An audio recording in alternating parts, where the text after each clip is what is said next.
Why, hello there. Hello there. Thank you for joining me. I appreciate you. I did a big faux pas. I set up this stream at like 10:30 this morning and completely forgot about it. And up until about 20 minutes ago, I was sitting on the couch watching my show and realized, oh, hey, I have a stream set up for today. So, um, yeah, here we are. Uh, we're going to take a quick look at just the Epstein vote that happened today, talk a little bit about um, what's going to happen next, and some of the stuff that happened on the weekend to Trump. Because holy hell, it feels like American politics pretty much every day is just a constant roller coaster ride that you don't know which direction it's going in. Um, you don't expect what's going to happen. So I was watching Vosh this afternoon live during the vote, and the both the House and the Senate apparently have both voted. I thought after this afternoon's vote that it would have to go back to the Senate, um, but apparently, um, okay. So this article here that I'm saying, so I knew about the House vote was 427 to 1. I knew about that. And then the last that I had heard um, was that it had to go to the Senate for vote, and then it would go to Trump's desk. So um, apparently, the Senate has also said that it's going to pass unanimously. So this is saying that hang on. This is only 50 seconds, so let's share this and see what Schumer has to say. I'm not a huge fan of Schumer, but we uh we can listen to him for a second anyway. Let me mute myself because I'm not wearing my earbuds. Hang on. The truth come out.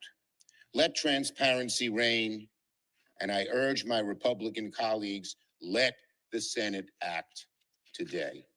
And so, I ask unanimous consent that when the Senate receives H.R. 4405, the Epstein Files Transparency Act from the House, the Senate proceed to its immediate consideration. The bill be considered, read 3 times, and passed with no intervening action or debate, and the motion to reconsider be considered made and laid upon the table. Is there an objection? Without objection, so ordered. The Senate has now passed the Epstein bill as soon as it comes over from the House. I yield the floor.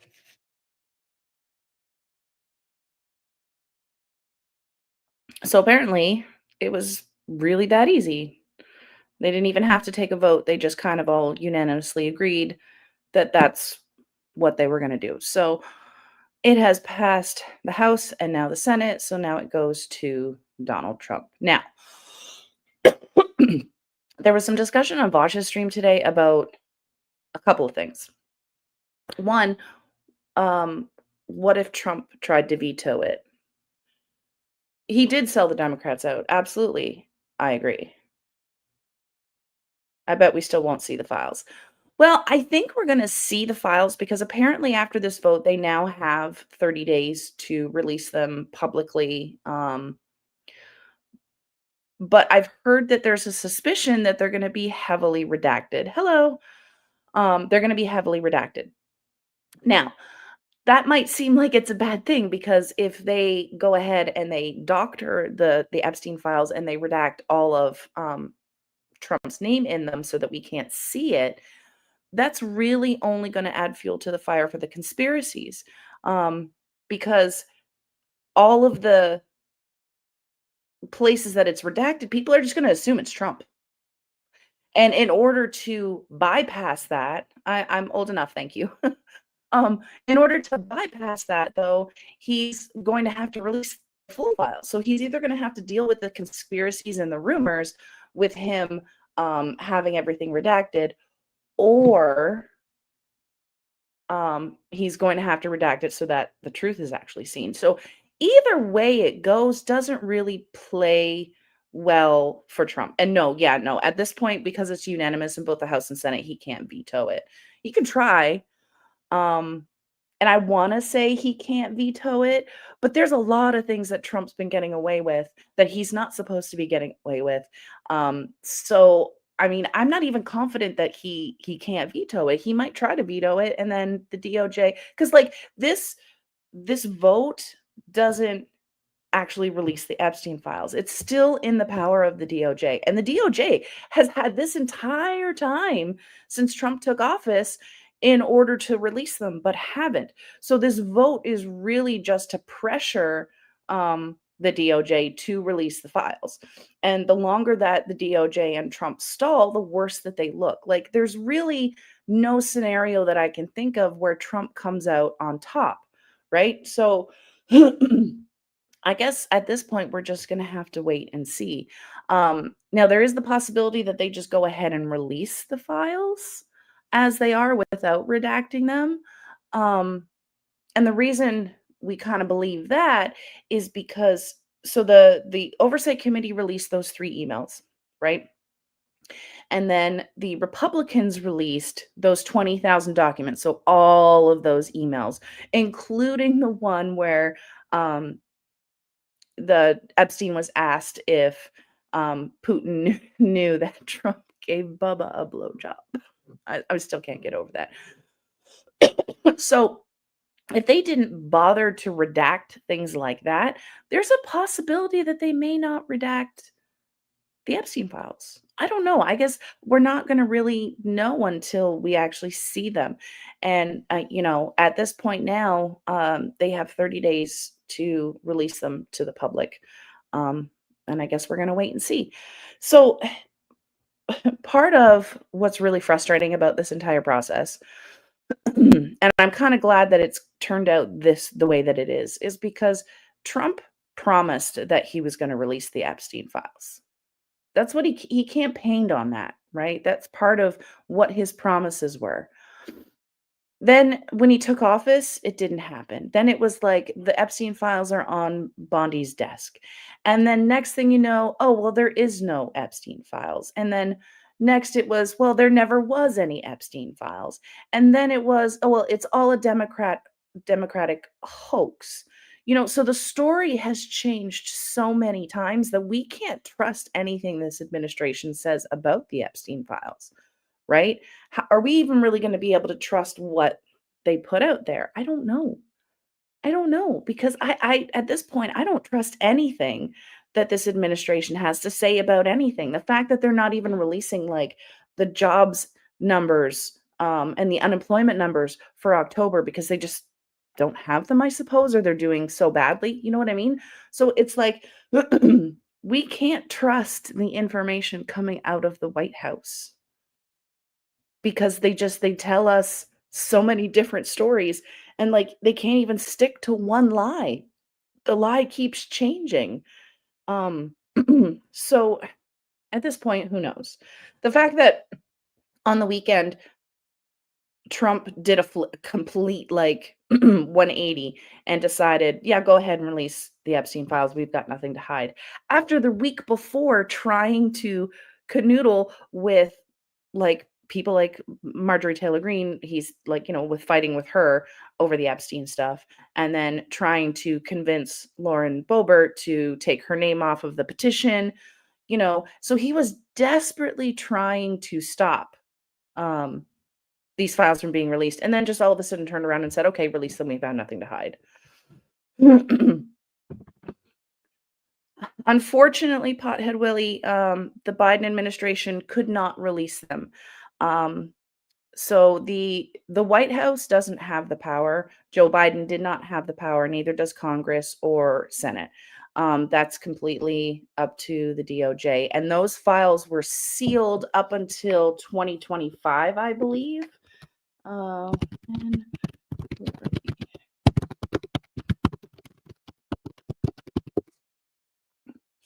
let me see.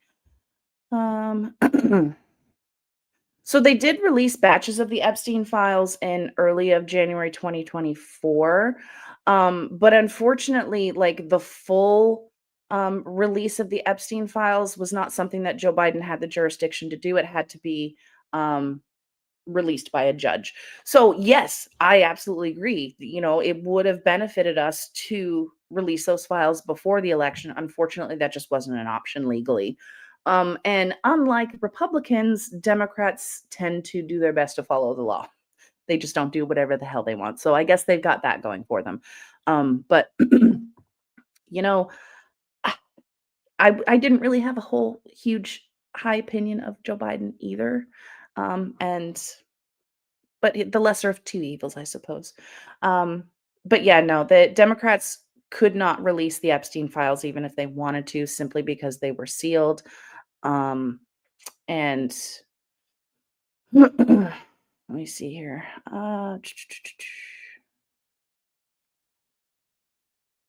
So, what was released in January of 2024? A U.S. district judge was the one that ordered the unsealing of it. Um, so again, the unsealing of the Epstein files before Trump took office would have had to been something done by the DOJ. Now, the difference between Trump and his DOJ and Biden and his DOJ is that Biden allowed his DOJ to operate independently as it should, whereas Trump not so much. They kind of do his bidding. So, I mean, there's a vast difference in the way that they govern there. Now, could Biden have done a Trump? He could have, I guess. He could have tried to, strong arm his way into having those files unsealed. But then how would we be any better than what Donald Trump is doing? I wish Bernie Sanders could run, but he's too old. I 1000% agree. I would love to have Bernie as a president. But unfortunately, I don't see that happening with the age that he is. However, he is kind of taking AOC under his wing, and it's a possibility that when we get to 2028, we could see AOC running as a president or a vice president. Now, because she's a woman, I don't see her winning an election, unfortunately, because I just don't think that America is ready for a female president. Um, I mean, you just look what 2008 was the first time we've even had um, a president that's a black president, right? So, I mean, I think a woman, and that's why I think that has a lot to do with why Kamala did so poorly is partly because she was a woman of color, and Americans just aren't ready for that, unfortunately. And that's a shame because I would love to see AOC run as president and win. That would be like a dream come true. I love AOC. I just don't think the rest of the American population is ready for it. Maybe Zoran Mamdani in the future, the new mayor of NYC. Unfortunately, because Mamdani is not a natural born American citizen, he doesn't qualify to run as president. He can run for any other type of office. He can be a governor, he can be a senator, he can be in Congress, he can do all of that as an immigrant. Unfortunately, you just can't hold the office of the president unless you're born in the US. So with him being you know, a, a an immigrant, unfortunately, he doesn't qualify. But he would be amazing, I think. I think he would have been great.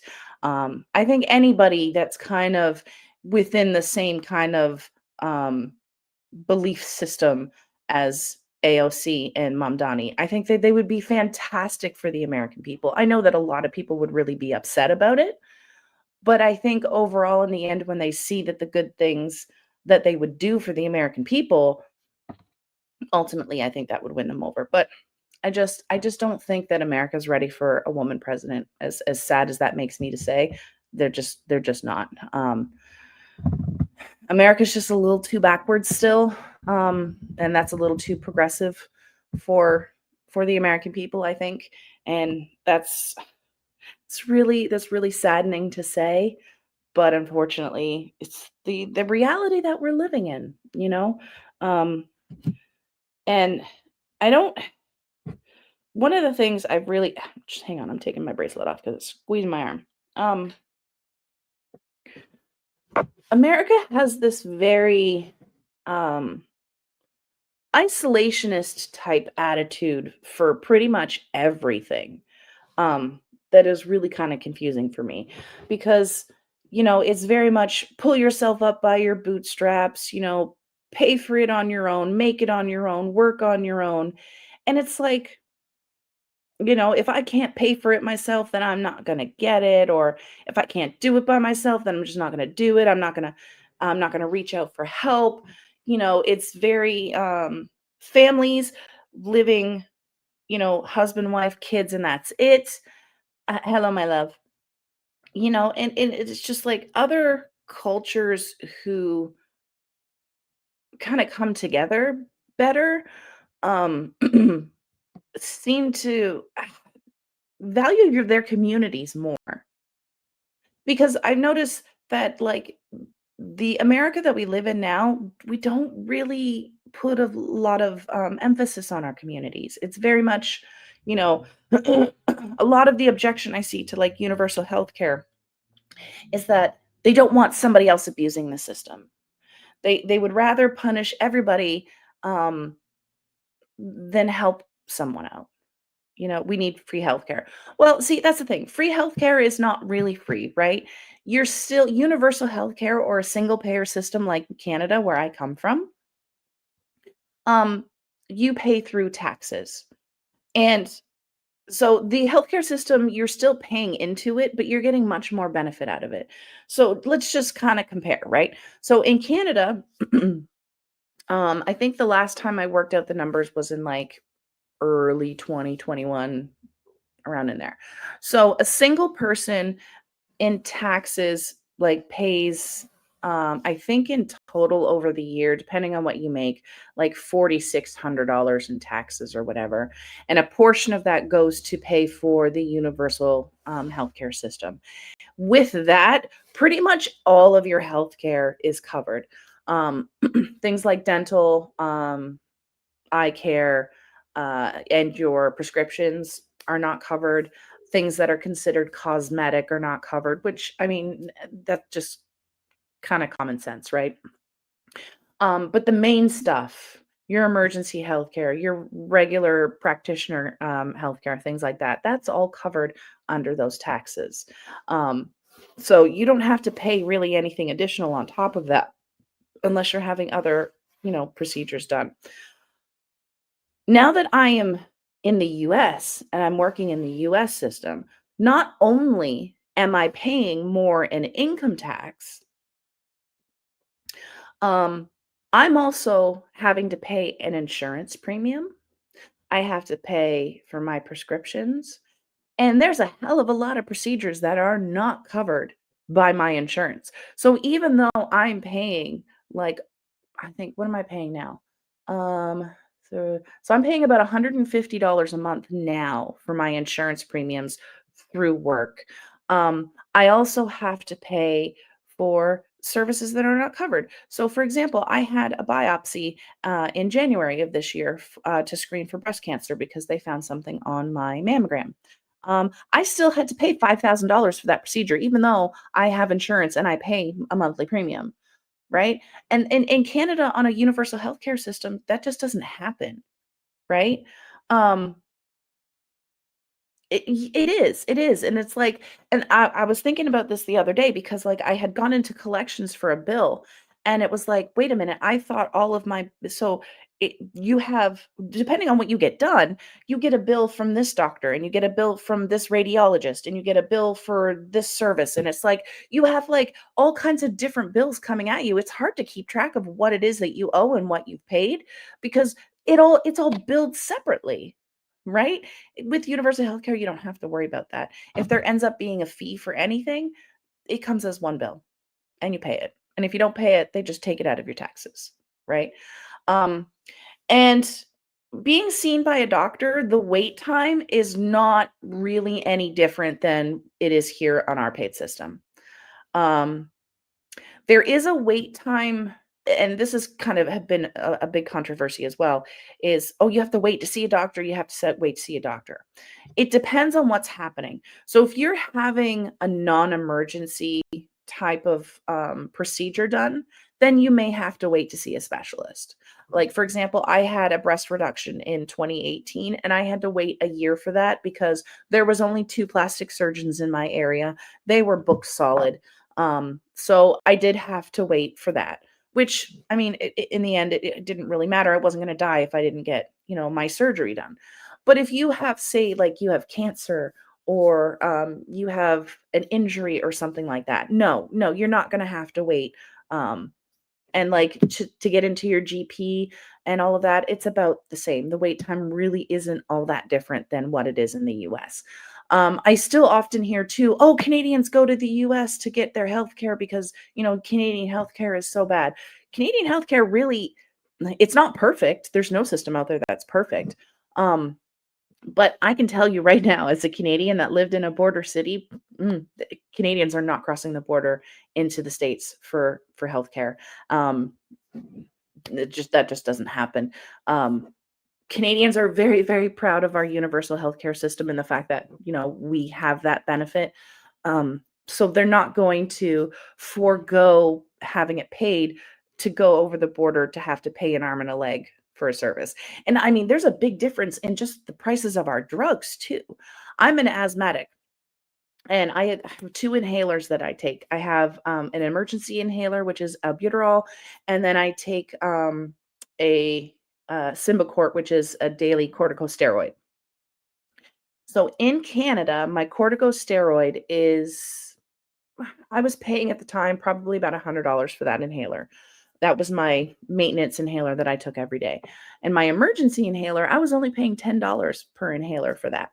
Um, it was quite a shock when I came to the US and I got my prescriptions filled here that my corticosteroid, my maintenance one, that was $500. It was between $400 and $500 the first prescription I got for that. And then my emergency inhaler, my albuterol, the one that I was paying in Canada only $10 for, they were charging over $100 here in the US. So like it's the for-profit healthcare system is really, really terrible. Like, this is why people are dying. This is why people don't have health insurance. This is why people don't go to the doctors. This is why overall Americans are not as healthy as they used to be because you just can't afford to go to the doctor, right? And what was it? I saw something that Dr. Oz said today. Let me see. I'm going to pull it up because it was pretty outrageous. I'm going to see if I can find a video of it.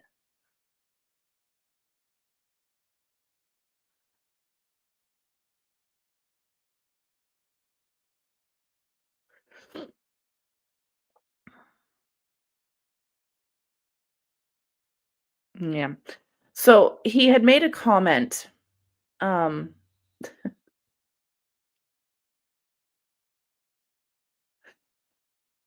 okay, so he didn't actually say this, but it's an interpretation. So I'm glad I looked it up. But apparently they were talking to Dr. Oz about a way to lower insurance premiums because if you recall, the big beautiful bill has not extended the ACA credits.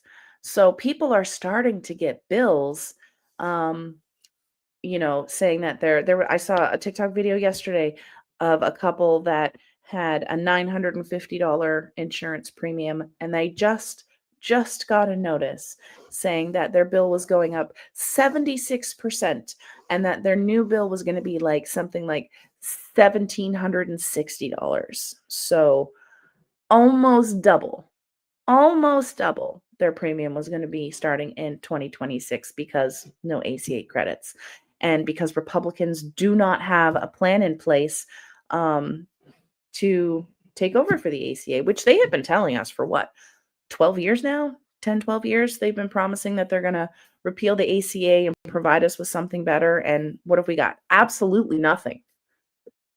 But they don't have a problem taking away the healthcare without something to substitute it, right? And I mean, that just feels stupid to me because, when you're in a position and you want to find a new job, you want to find something better because, your new job's not quite working out for you.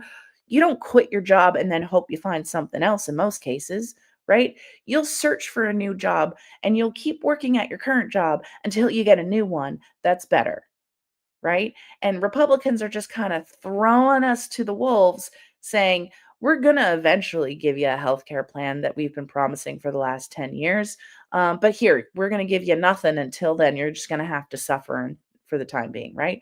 And like, there's going to be families out there that are not going to be able to afford um, those health insurance premiums, and they're going to just have to forego health insurance.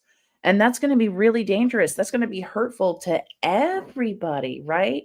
Um, because the people that do have insurance are going to see their premiums going up because the insurance pool is going to be dropping with so many people dropping out of health insurance and not being able to afford it. You know, we're going to have people who are going to be foregoing going to their doctor for preventative care, and they're not going to be going and seeing a doctor till they're a point where they have to be going to an urgent care or an ER to deal with their issues because they can't afford to go to a regular doctor on the basis, right? So it's going to be really overwhelming for our healthcare system.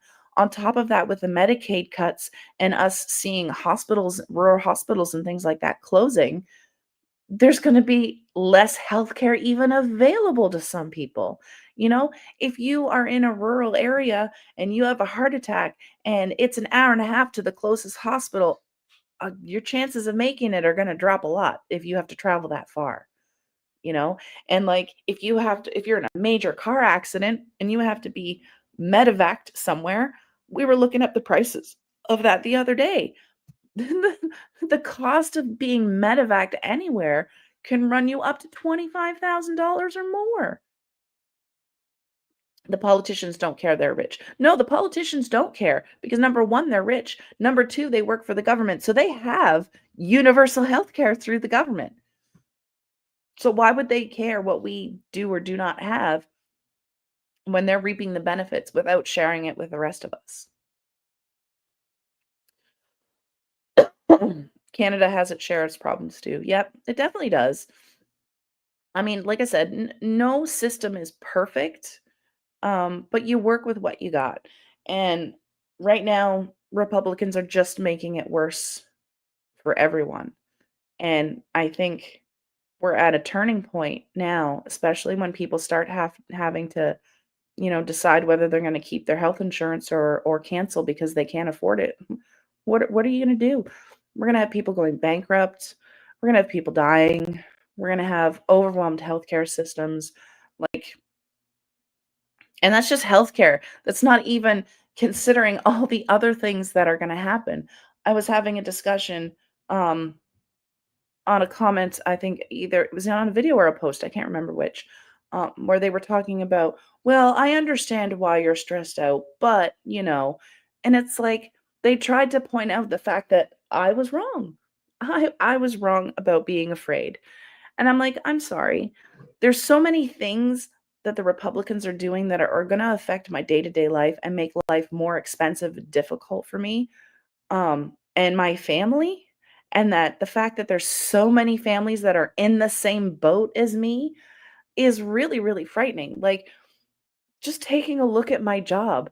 My job is paid by the Medicare system or the Medicaid system. We provide services to adults with autism and intellectual disabilities. That system is paid, those services are paid through Medicaid. So my company will provide those services to an individual, and then we bill the state, and the state pays us.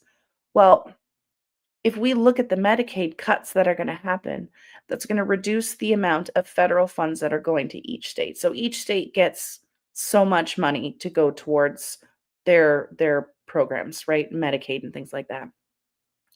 So when those federal dollars stop, it doesn't necessarily mean that those programs are going to stop in each state. It will then fall on the state to absorb 100% of that cost. If the state can't afford to provide those services, then it'll have to cut them. And what's going to happen is they're going to have to prioritize where the money's going to go. And when you have things like the child health care program, CHIP, just as an example in Pennsylvania, um, there's so many things that are billed through Medicaid, and we have things like, the services that my company provides. You have things like Meals on Wheels. There are programs that pay for seniors to live in nursing homes and have care and home care and things like that. The state will have to prioritize what services they can provide with the money that they have. And with a so I think I read somewhere in Pennsylvania, it's like 75% of Medicare funds come from the government, like the federal government, and then Pennsylvania pays the other 25 or 26%. So if Pennsylvania has to then pay 100% of those costs, it's going to have to pick and choose which services it provides. Unfortunately, the services that my company provides isn't really a top priority. It's not really considered essential, right? So, what will happen is services like my company will get cut. They'll start preventing or kicking out seniors that Medicare is paying for them to stay in nursing homes. So they're going to start cutting the programs that aren't essential in order to make sure that they have funding for the essential services. Right? They're basically going to have to rearrange the budget, and they're not going to have enough to provide everyone with everything. Um, and that's not only is that going to leave me and the other 400 people that my company employs without a job, but it's also going to leave a lot of seniors homeless. It's going to leave a lot of folks with autism and intellectual disabilities without services to help them. There's going to be a lot of people that don't get Meals on Wheels, and it's just like Republicans just seem out to hurt everyone. This is going to affect so many people across the board in a negative way. And Republicans just don't give a shit. And it's not about money. It's not about money at all. Because if you look at where they're spending, the fact that they took $40 billion and sent it to Argentina and then turn around and say, well, we don't have money to provide services for this. We're trying to save on the budget. No, you're not. Because if you were, you wouldn't have been sending that money out. You would have been making smart cuts where you could, like golf trips to Mar-a-Lago or ballrooms or planes. Like, let's talk about how much it's going to cost $1.5 billion to equip that plane. Yes, the Senate did approve the bill. I saw that. We just watched a video of Schumer saying that it was unanimous. They didn't actually vote, they just all agreed. Um, but it's like, if it was actually about saving money, they wouldn't have added what, 2.5 billion or trillion to the deficit, right? Like they have not saved any money anywhere. They've only added to our debt, and they continue to add to our debt. And yet MAGA still believes that they're trying to save money. That, oh, they're gonna cut SNAP and they're gonna get all the illegals off of SNAP and save us so much money. No, that's not what it's about. They have the money to fund these programs, but they want to allocate them to where they want to add them. So, like tax cuts for the rich, and planes and trips and security and ballrooms and bailing out his buddies so that he has somewhere to escape to when, the MAGA regime finally falls. And no damn stimulus checks either. Oh, I know. Like I had talked about that on a stream the other day about the fact that there isn't money. There isn't enough money for stimulus checks for everyone. So yeah, he does. He keeps lying about them because there are MAGA people that are too stupid to realize that he's lying, and they just keep believing him, and they honestly think that they are going to get a $2,000 check. The same way earlier in the year they thought they were going to get a $5,000 check from all the money that Doge saved. It's because these people are so gullible and they keep believing everything that he says. Now, the good thing is that we're seeing more and more MAGA kind of come around to the truth and are leaving.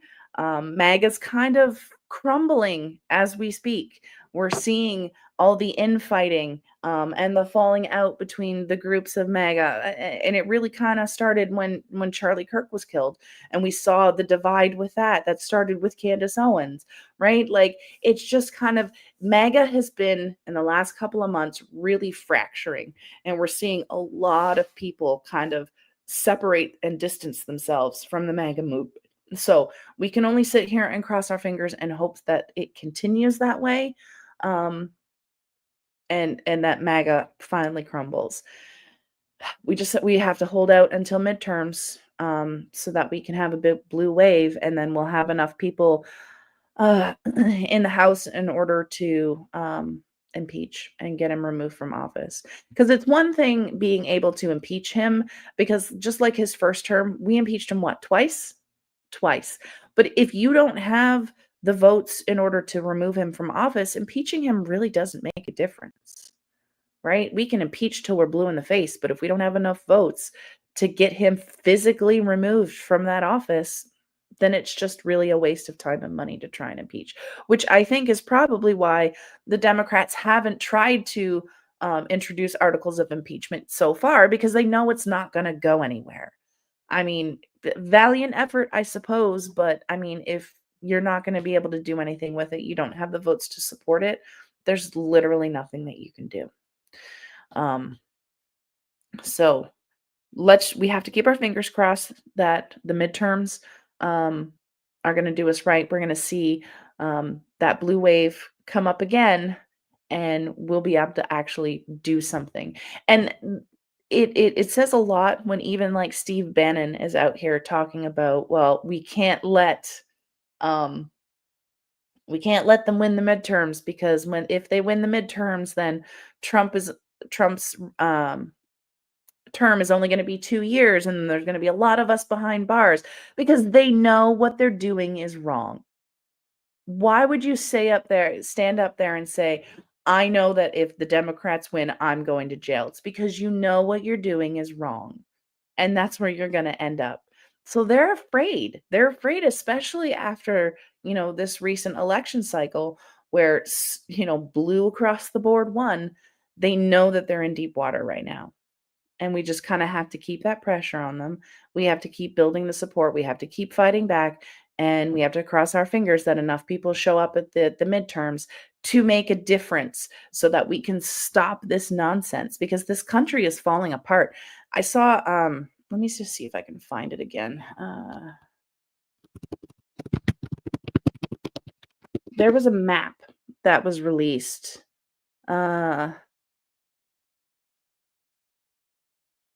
Is this it? Okay, I think this might be it.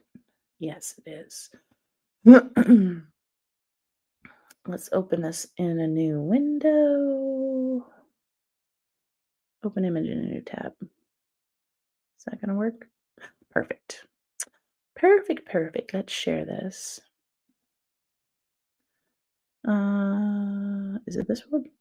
Yes, this one. So, this is as of September the 1st of 2025. And this is saying, this is states that are in recession. So we have 1, 2, 3, 4, 5, 6, 7, 8, 9, 10, 11, 12, and I think 13 that are treading water. And then we have 1, 2, 3, 4, 5, 6, 7, 8, 9, 10, 11, 12, 13, 14, 15, 16, 17, 18, 19, 20, 21. So we have about 21 states that are in or at high risk of recession. So Trump's economy is doing really, really poorly at the moment. And if you don't believe that, take a look at the stock market. My husband and I both invest in the stock market. I actually stopped. I still have money invested, but I'm waiting to see if it comes back up so I can kind of, hopefully regain some of the money that I've lost. But overall, the stock market is doing really poorly right now. Really poorly. The economy overall is doing really poorly. We've lost so many jobs. You know, this holiday season is going to be really tough for a lot of people because we're not going to be able to afford it, you know. And then add on top of that, you know, health insurance premiums going up and all the future. It's just like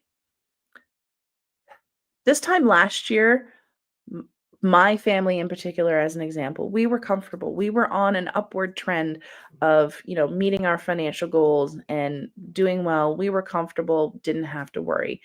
Now I'm stressing if the bills are gonna be paid, you know, because my income and my husband's income is not going up. But all the bills that we have to pay definitely are. You know, just energy costs alone. Our electric company has raised the prices on us twice in just the last 12 months, you know? So it's like, how are people supposed to survive in this? You know, and like jobs are really few and far between. We have nearly 1 million Americans that have lost their jobs just this year alone. So the unemployment rate, I heard, I don't know if this is true, I hadn't looked it up, but I had heard that the unemployment rate in America in 2025 is rivaling the unemployment rate when COVID first hit in 2020. How many people were laid off because of the pandemic and because everything was closed? Everything's open now, but we're at the same unemployment levels as back then because so many people are losing their jobs. And, you know, we have Amazon coming out announcing that they're going to be cutting thousands of jobs to be replaced with AI.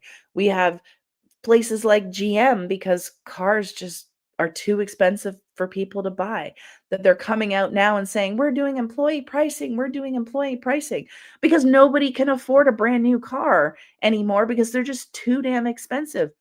Thank you to tariffs.